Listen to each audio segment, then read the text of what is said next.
দোকান থেকে দই তো আমরা সকলেই কিনে খাই, কিন্তু বাড়িতে দই পাতলে দেখবেন এর মজাটাই আলাদা। দইটিকে বানানোর জন্য থাকবে অনেক ছোট ছোট টিপস অ্যান্ড ট্রিক্স। এই টিপস অ্যান্ড ট্রিক্সগুলো ফলো করলেই দেখবেন এরকম সেরা দই তৈরি হবে। ভিডিওগুলো দেখার সময় বুঝতে অসুবিধা হয়ে থাকলে আপনারা আমাদের ডেসক্রিপশন বক্স চেক করে নেবেন। ভিডিওটি যদি ভালো লেগে থাকে তবে একটি সাবস্ক্রাইব করার জন্য অনুরোধ রইল। আপনারা দেখছেন দত্ত রান্নাঘর। আজকে আমাদের রেসিপি মিষ্টি দই। কড়াইটির মধ্যে দিয়ে দেব দুধ। আচ্ছা, এখানে বলে রাখছি আমরা এখানে ফুল ফ্যাট মিল্ক ব্যবহার করছি। আপনারা চাইলে কিন্তু গরুর দুধ বা মোষের দুধও ব্যবহার করতে পারেন। সেক্ষেত্রে দেখবেন গরুর দুধ বা মোষের দুধে ফ্যাটের পরিমাণটি বেশি হয়ে থাকে, কিন্তু ফুল ফ্যাট মিল্কে কিন্তু এতটাও ফ্যাট বেশি হয় না। দুধটিকে কড়াইয়ে দেওয়ার পর কিন্তু দুধের মধ্যে কোনো রকমভাবে সর আসতে দেওয়া যাবে না। সে কারণে একটি খুন্তির মাধ্যমে দুধটিকে কন্টিনিউলি ঘেটে যেতে হবে। আশা করি হয়তো আপনারা দেখতেই পাচ্ছেন ঠিক আমি যেখানে এভাবে করছি। এখানে একটি কথা বলে রাখছি, আমাদের এখানে দুধ রয়েছে 500 গ্রাম। আপনারা চাইলে কিন্তু 1 কেজি বা আপনাদের পরিমাণ বুঝে দই বানিয়ে নিতে পারবেন। এখানে যেহেতু 500 গ্রাম দুধ রয়েছে, সে কারণে দুধটিকে জাল দিয়ে 125 গ্রামের মতো বের করে 375 গ্রাম রিডুস এখানে রেখে দেবো। আপনারা যদি 1 কেজি দুধের নিয়ে নেন, সেক্ষেত্রে সেখান থেকে 250 গ্রাম দুধকে বের করে 750 গ্রামের মতো রিডুস রেখে দেবেন। দুধটি কিন্তু এখানে ভালো করে ফুটে উঠেছে। এবার এর মধ্যে দিয়ে দেব চিনি। আচ্ছা, এখানে বলে রাখছি আধা কেজি দুধের জন্য লাগবে 125 গ্রামের মতো চিনি। আর এখানে মনে রাখতে হবে 125 গ্রামের মধ্যে কিন্তু 25 গ্রাম রেখে দিতে হবে ক্যারামেল করার জন্য, আর 100 গ্রাম দুধটির মধ্যে দিয়ে দিলেই হবে। আপনারা যদি 1 কেজি দুধের দই বানাতে চান, সেক্ষেত্রে আপনাদের চিনি লাগবে 250 গ্রাম। সেখান থেকে 200 গ্রাম দুধটির মধ্যে দিয়ে দেবেন, আর 50 গ্রাম রেখে দেবেন ক্যারামেল করার জন্য।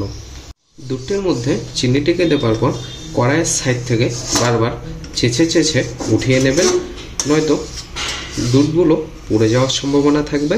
যেহেতু চিনিটিকে ব্যবহার করার পর দুধটি কিন্তু এখন মোটামুটি ঘন হয়ে এসছে। আশা করি দেখে বুঝতেই পারছেন দুধের কালারটিও কিন্তু চেঞ্জ হয়ে গেছে। মোটামুটি 20 থেকে 25 মিনিটের মতো জাল দেবার মধ্যে কিন্তু দুধটি কমেও গেছে, আর দুধের দেখুন কালারটিও চেঞ্জ হয়ে আসছে। এবার গ্যাসের ফ্লেমটিকে বন্ধ করে দিতে হবে। এবারে এই দুধটিকে ঠান্ডা করে নিতে হবে। আচ্ছা, এখানে একটি ছোট্ট টিপস বলে দিচ্ছি, দুধটিকে যদি এভাবেই ঠান্ডার জন্য বসিয়ে রাখেন তবে কিন্তু দুধের মধ্যে সর পড়ে যেতে পারে। সে কারণে একটি ডাব্বু হাতার মাধ্যমে দুধটিকে বারবার উপর থেকে নিচে ফেলুন। দেখুন মাঝখানে কিন্তু ফেনার মতো সৃষ্টি হচ্ছে। এভাবে করলে দেখবেন দুধটিও তাড়াতাড়ি ঠান্ডা হয়ে যাবে, আর দুধের মধ্যে কোনো রকম সরও আসবে না। দইটিকে বানিয়ে নেওয়ার জন্য আপনাদেরকে নিয়ে নিতে হবে টক দই। এখানে 500 গ্রাম দুধের জন্য 30 গ্রামের মতো টক দই লাগবে। এই টক দইটি চেষ্টা করবেন মিষ্টির দোকান থেকে নিয়ে নেবার জন্য।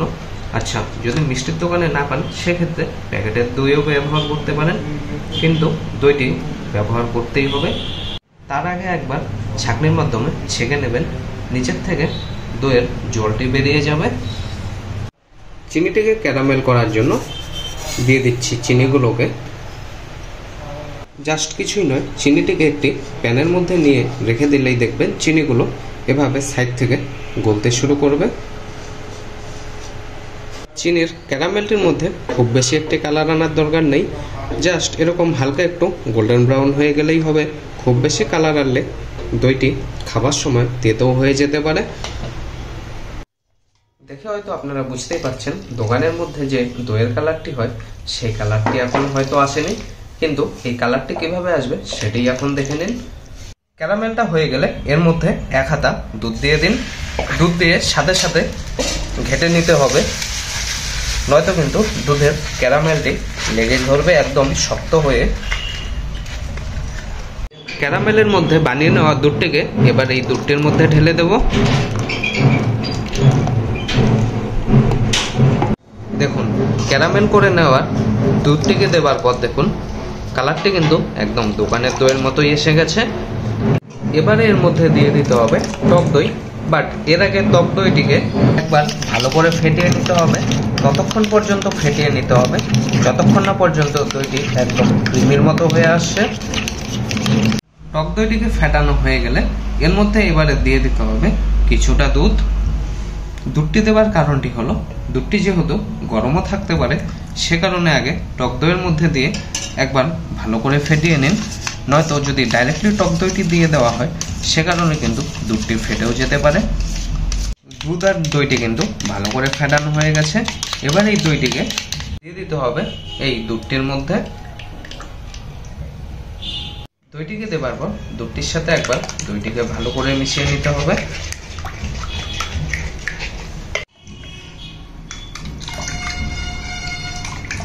টক দইয়ের পাশাপাশি লাগবে মিষ্টি দই। মিষ্টির দোকান থেকে এরকম একটি মিষ্টি দইয়ের গ্লাস বা ভার যেটাই পান সেটি নিয়ে আসবেন। এই মিষ্টি দইটি কিন্তু মোস্ট ইম্পর্টেন্ট। 5 গ্রামের মতো মিষ্টি দই বাটির মধ্যে নিয়ে নেব।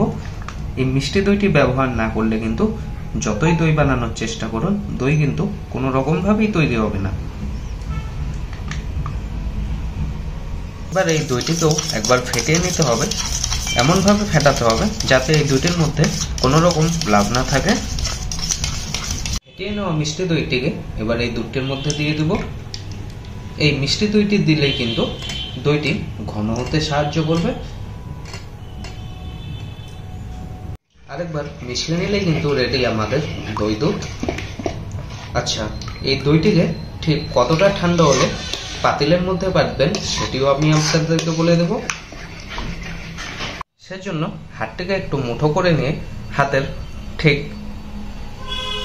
এইখানটিতে ফেলবেন, তবেই বুঝতে পারবেন দুধটি ঠিক কতটা ঠান্ডা হয়েছে।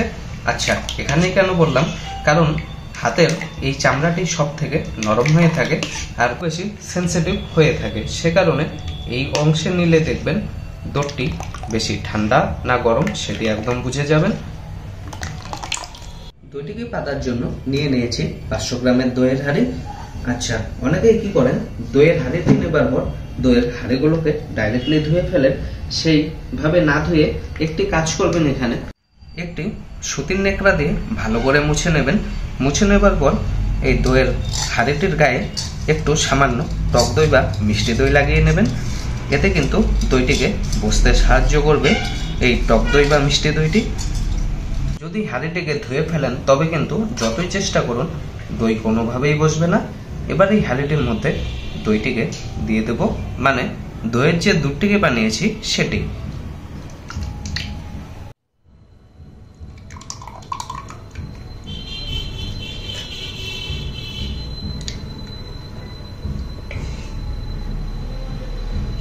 এবার এই হাঁড়ির দইটিকে একটি প্লেটের মাধ্যমে ঢেকে দেব। আপনারা চাইলে কিন্তু সিলভার ফয়েলের মাধ্যমেও ঢেকে নিতে পারেন। এবারে এই হাঁড়িটির পিছনে আপনাদেরকে টাইম দিতে হবে মোটামুটি 8 থেকে 10 ঘন্টা। আর যদি আপনারা সন্ধ্যের সময় বানান সেক্ষেত্রে পুরো রাতটি রেখে দিবেন, তবে কিন্তু দইটি ভালো করে শক্ত হবে। এবার একটি টাওয়াল দিয়ে এই দইয়ের হাঁড়িটিকে ঢেকে দেব যাতে হাঁড়িটি গরম থাকে। 10 ঘন্টা পর দইটিকে খুলে দেখাচ্ছি আপনাদেরকে। 10 ঘন্টা পর দেখুন দইটি ঠিক কতটা শক্ত হয়ে গেছে। আচ্ছা, আপনারা চাইলে কিন্তু দইটিকে 1 থেকে 2 ঘন্টা ফ্রিজেও রেখে দিতে পারেন। এখানে একটি ছোট্ট টিপস বলে দিচ্ছি, যদি দেখেন কোনো কারণবশত দইটি বসেনি ভালোভাবে, সেক্ষেত্রে ঘাবড়ানোর কোনো দরকার নেই। একটি কাজ করবেন, একটি বাটির মধ্যে গরম জল করে নিয়ে সেই বাটিটির ওপর এই পাতিলটিকে 10 থেকে 15 মিনিট বসিয়ে রাখার পরে দেখবেন দইটি কিন্তু ভালোভাবে বসে যাবে। এবারে এই দইটিকে আমি আপনাদেরকে কেটেও দেখাচ্ছি।